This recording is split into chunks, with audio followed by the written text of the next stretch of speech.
안녕하십니까. 여론의 모든 것, 궁금한 여론을 박박 긁어드립니다.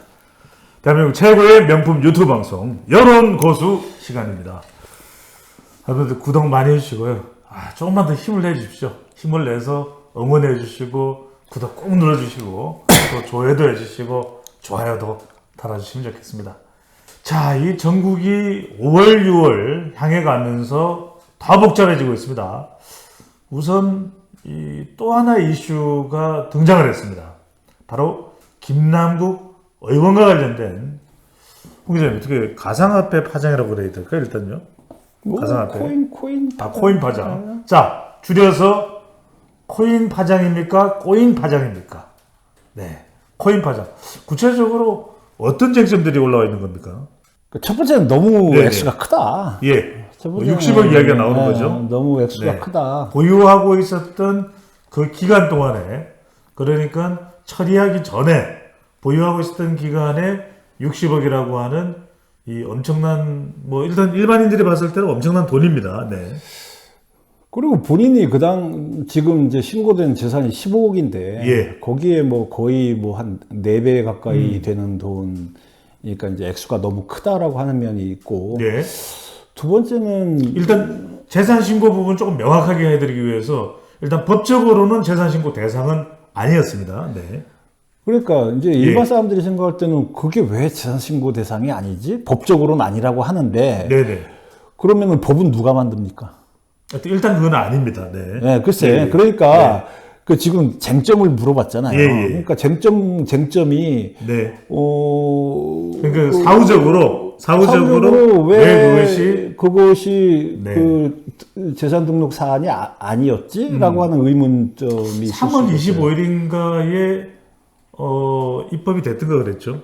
그 후에 그거는 이제 그 거래 실명제가 된 거고. 거래 실명제가 됐습니다. 지금 아직 아마 가상화폐 코인이 그 공직자 재산 등록 대상은 아직은 아닐 거예요. 아직도 아닙니까? 법안이 발의는 돼 있는데 아마 그게 통과는 안 됐을 거예요. 아직. 네, 거래 실명제만 2022년 3월 25일경이었고, 그렇죠. 그러니까 거절인 3월 9일인가에 김남국 의원이 처리했다라는 것이 보도로 알려진 상황인 거죠. 그렇죠.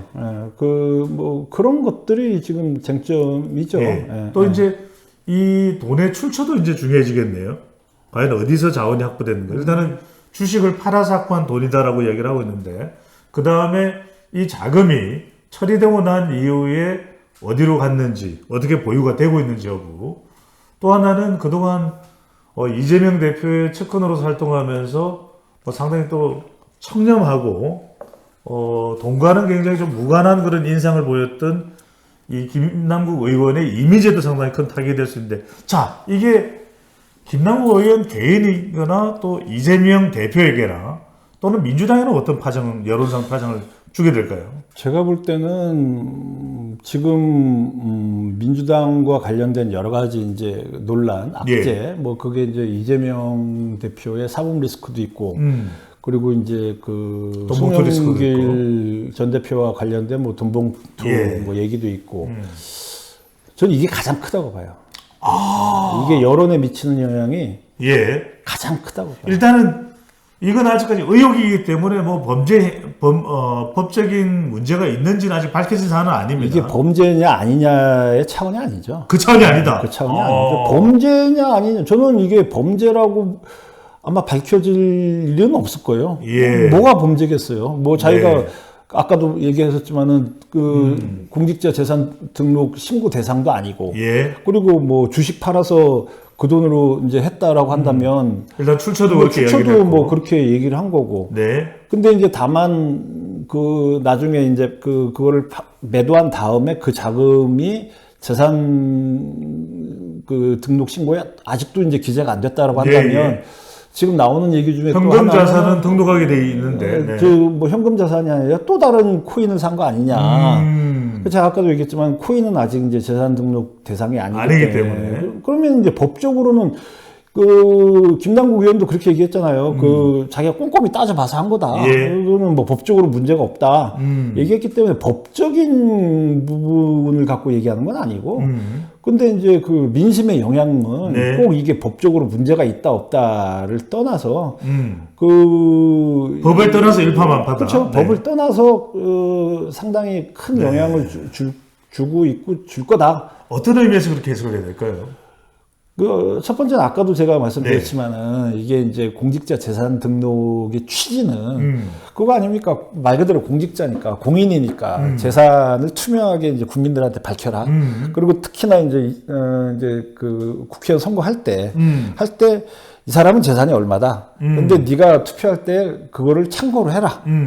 그거잖아요. 근데 이제 그거보다 한 4배 가까이 되는 재산은 신고가 안 됐다. 그러면은 이제 본인은 이거를 적법한 절차라고 얘기는 했어도 많은 사람들은 이제 오해를 할 수가 있죠. 아, 이게 재산 등록 신고 대상이 아닌 쪽으로 돈을 이쪽으로 이제 좀 빼돌렸나? 네. 그러니까 김남국 의원 혼자서 어떻게 입법할 수 있는 사안은 아니었다 하더라도 이것의 이 법적인 취지를 떠나서 개인이 가지고 있는 많은 돈에 대해서는 국민들이 납득하기 어려울 것이다. 그렇죠. 네. 그런 부분이 있고 그리고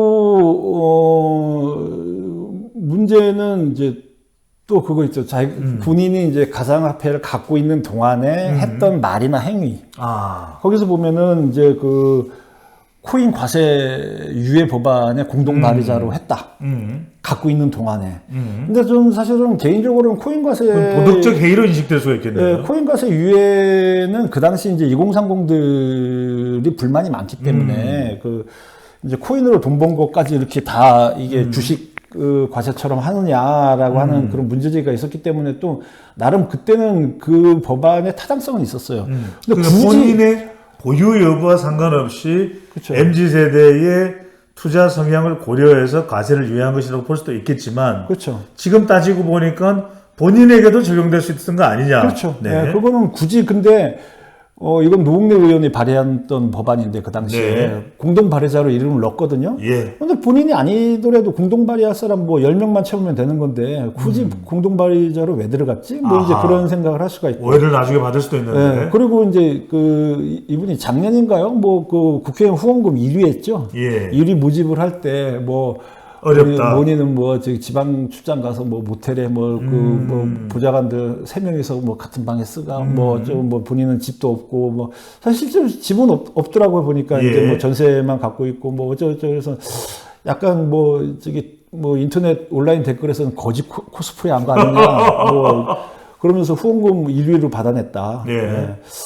그리고 또 김남국 의원이 문재인 정부 때 뭐라고 또 얘기를 했냐면은 부동산으로 절대로 돈 못 벌게 해야 된다. 북한처럼 이게 북한이냐라는 소리가 나올 정도로 부동산 값 잡아야 된다. 그러니까 이제 사실 부동산이나 주식이나 코인이나 투자냐 투기냐의 그 경계선은 약간 좀 애매하지 않습니까? 투자 수단이 다를 뿐이지. 그렇죠. 네. 근데 이제 본인은 코인으로 이 정도 엄청난 수익을 가지고 있으면서 부동산, 물론 이 말도 틀린 말은 아니에요. 부동산으로. 정확한 수익이 알려져 있지는 않습니다. 아니, 그게 아니라 부동산으로 돈 못 벌게 해야 된다라는 말도 틀린 말은 아니다. 근데 이제 본인은 코인으로 엄청난 수익을 가졌으면서 남들은 투자해서 돈 버는 거는 막아야 된다라고 얘기하는 것도 약간 좀 어폐가 있죠. 어불성설이다. 네, 약간 어폐가 있죠. 그리고 그러니까 정세적으로 상당히 좀 불일치한 현상이 나타난다고 볼 수가 있겠네요. 그리고 또 하나는 뭐냐면은 2020년 총선 직후에 그런 사건이 있었어요. 조수진 의원이 재산 신고를 한 11억 누락한 사건이 있었어요. 기억납니다. 네. 예. 그런데 원래는 18억을 신고를 했는데 본인이 그러니까 채권이 있었나 해갖고서 그게 누락이 돼서 다 하니까 한 30억인데 여튼 문제가 됐죠. 11억이 빠졌다. 그랬더니 그 당시 김남국 의원이 페이스북에다 뭐라고 그랬냐면 공직선거 후보자 재산 공개의 입법 취지 및 대상 범위 등에 대해 잘 알고 있는 전문가가 신고 누락했다. 그러면서 이제 누락된 금액이 전체 신고 재산의 60%에 달하는 큰 금액이다. 이렇게 얘기했는데 본인으로 적응하면은 이게 누락은 아니지만 누락은 아닙니다. 누락은 좀 아니지만 차이는 있습니다. 누락은 아니지만 본인은 신고 재산액의 4배에 달하는 돈이 신고가 안 되는 금액만 놓고 볼 때. 금액만 놓고 볼 때. 네. 근데 그러면은 이제 네. 문제는 그러면서 신고 누락된 재산이 비례대표 후보 추천과 득표에 영향을 미쳤을 것이다. 근데 이거는 조수진 의원은 아시다시피 비례대표예요. 네네. 비례대표인데 본인은 그 안산에 그거잖아요. 저기 지역구 후보잖아요. 예. 그럼 직접적인 영향을 본인이 더 크지. 자, 다시 말씀드립니다. 보다는 그거죠. 조수진 의원은 신고를 해야 되는데 누락을 한 것이고, 김남국 의원은 신고 대상은 아니지만 뭐 정서적으로 그렇게 인식될 수도 있다. 이런 차원에서 말씀하시는 거죠, 그죠? 그러니까 그런 얘기는 네. 굳이 왜 했나라고 하는 거죠. 굳이 안 해도 되는데. 아니, 그러니까 일반 사람 같으면 배수장님 같으면 그런 얘기 하겠어요. 만약에 그 입장이다 그러면 네. 본인은 본인이 없어가지고요. 4배 아니 그러니까 네. 그 입장이 됐다라고 생각하면 4배나 되는 코인은 자기는 법적인 절차에 적합하기 때문에 신고를 안 했어. 괜찮아, 나는. 네. 근데 쟤는 법적인 절차에 누락된 거니까 쟤는, 그 본인 재산의 60% 가까운 그거를, 빼고 왜 안 했어? 라고 이제 그렇죠. 남을 비난한 거잖아요. 알겠습니다. 남을 비난할 자격이 있었나라고 하는 생각이 일단은 든다. 네. 아직까지 수사가 뭐 진행되거나 그런 건 아니지만, 김남국 의원의 이 코인 사태, 코인 논란, 이른바 민주당의 가장 큰 코인 논란이 될 가능성이 높다는 것이 홍영림 기자의 분석입니다. 저는 배종찬입니다. 맞습니다.